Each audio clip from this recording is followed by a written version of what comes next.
নস্কৰা জামাতহাট উন্নয়ন খণ্ডৰ আঞ্চলিক সভাপতিয়ে ৰাতিপুৱা 8 বজাৰ পৰা অনশনত বহা পৰিলক্ষিত হৈছে। আৰু মই উপস্থিত আছোঁ সেই ধুবুৰী জিলাৰ দক্ষিণ পাৰৰ যি বুঢ়াবুঢ়ী ঘাটত। আৰু মোৰ সতীৰ্থ ইয়াৰ পৰিৱেশ দেখুৱাব। এয়া আচলতে এজন জনপ্ৰতিনিধি, ৰাইজে জনপ্ৰতিনিধি বনাইছে। আৰু এই জনপ্ৰতিনিধিয়ে ৰাইজৰ হৈ এনেদৰে মাত মাতিছে। আজি ৰাতিপুৱাৰ ভাগৰ পৰা ইয়াত আহি অনশনত বহিছে। এটাই লক্ষ্য যে ইয়াত বুঢ়াবুঢ়ীৰ পৰা ধুবুৰীলৈ ফেৰী চলাচল পুনৰ হ'ব লাগে। বিগত সময়ছোৱাত আপোনালোকে জানে 2012 চনত 30 এপ্ৰিল তাৰিখে ইয়াত ভয়ংকৰ নাও দুৰ্ঘটনা হৈছিল। বহু যাত্ৰীয়ে প্ৰাণ হেৰুৱাব লগা হৈছিল। আৰু তেনেকুৱা ঘটনা যাতে পুনৰ নঘটে তাৰ প্ৰতি লক্ষ্য ৰাখি এই আঞ্চলিক সভাপতিগৰাকী আহি ইয়াত অনশনত বহিছে। আমি এটা পৰিৱেশ দেখুৱাইছোঁ। এয়া আচলতে বুঢ়াবুঢ়ী ঘাট।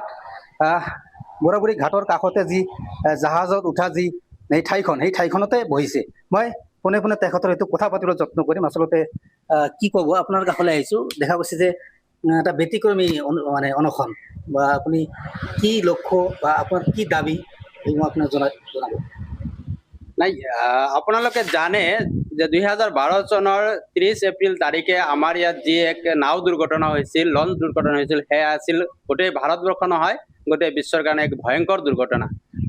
আৰু সেই সময়ৰ আমাৰ এই দৃশ্য আজিও আমাৰ বুকুত দবিয়াই থাকে, আমাৰ বুকুখন কঁপি থাকে যে এনেকুৱা এক মৰ্মান্তিক অৱস্থা হৈছিল। 100ৰো অধিক যাত্ৰীয়ে নদীৰ বুকুত নিজৰ জীৱনক আহুতি দিছিল। আৰু যাতে সেই পুনৰাবৃত্ত সেই দুৰ্ঘটনাটা নঘটে তাৰ কাৰণে আমাৰ যি ফেৰী সেৱা আজি বন্ধ হৈ আছে 6 মাহৰ পৰা। আমি দুৰ্ভাগ্যজনক যে বিভাগৰ কৰ্তৃপক্ষই কিয় 6 মাহৰ পৰা বন্ধ কৰি ৰাখিছে।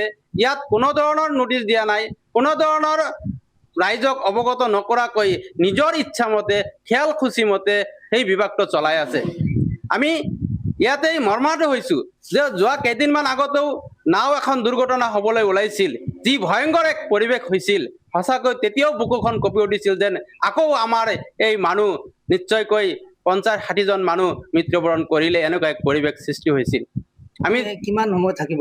আমি আপোনালোকক জনাব খুজিছোঁ যে যেতিয়ালৈকে এই ঘাটত ফেৰী আহি নাপায় তেতিয়ালৈকে মোৰ অনশন অব্যাহত থাকিব। এয়া মই দৃঢ় সংকল্প লৈছোঁ আৰু এইটো কেতিয়াও মই ভংগ নকৰোঁ যেতিয়ালৈকে নাহে।